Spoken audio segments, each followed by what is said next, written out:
ఆమేన్ చెప్పండి, ఆమేన్ చెప్పండి, ఆమేన్ చెప్పండి. మనమంతా దేవుని కొరకే నిలబడ్డాం. సంఘం ఎవరి క్షేమం కొరకు నిలబడాలా? సంఘక్షేమం కొరకు. సంఘక్షేమం కొరకు నువ్వు నిలబడితే నీ కుటుంబ క్షేమం ఆయన చూసుకుంటాడు. ఆమేన్ చెప్పండి, ఆమేన్ చెప్పండి.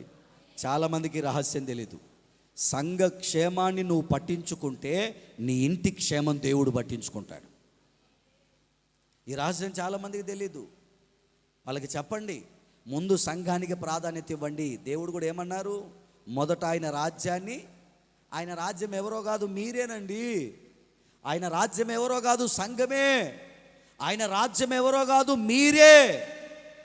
ముందు మీ గురించి, మీరు మీ క్షేమాన్ని గురించి ఆలోచించండి, మీ కుటుంబాన్ని గురించి తర్వాత ఆలోచించండి.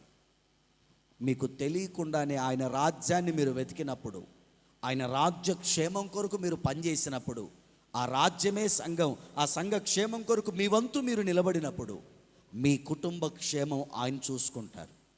ఒకటి గుర్తుపెట్టుకోండి, లైఫ్లో అక్షరాలు నీట్గా రాసి పెట్టుకోండి. ఎవరమైనా ఏదో ఒకరోజు వెళ్ళిపోవాలి. ఎవరు శాశ్వతంగా అది భూమి మీద.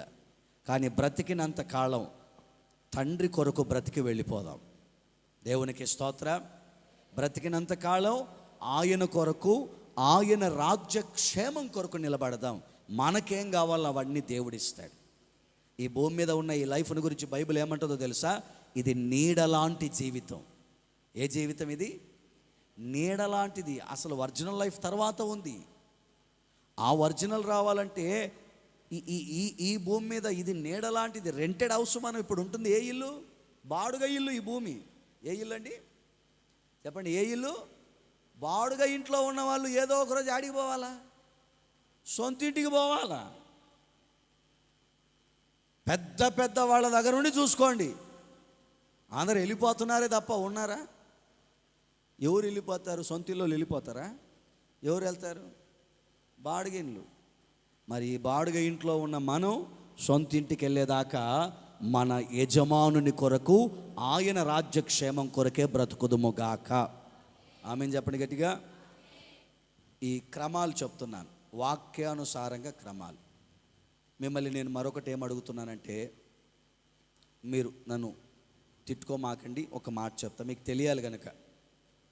సమయాన్ని పాటించండి దయచేసి. ఎందుకు ఈ మాట చెప్తున్నాను అంటే, శనివారం అయినా ఆదివారం అయినా సమయాన్ని పాటించండి. కొంతమంది శనివారం ఇళ్ళ దగ్గరే ఉండి రావట్లా, ఆదివారం కూడా ఇళ్ళ దగ్గరే ఉండి రావట్లా. నేను బాధపడను, కానీ మిమ్మల్ని చూసే దేవుడు అన్నీ పరీక్షిస్తారు. ఖాళీగా వ్యర్థంగా సమయం గడిపే బదులు దేవుని దగ్గరికి వెళ్ళి ఒక గంట కూర్చొని రావాలి. సమయాన్ని పాటించండి. అందరం ముందుకెళ్దాం. దేవుని కృప మనందరికీ తోడై ఉండునుగాక.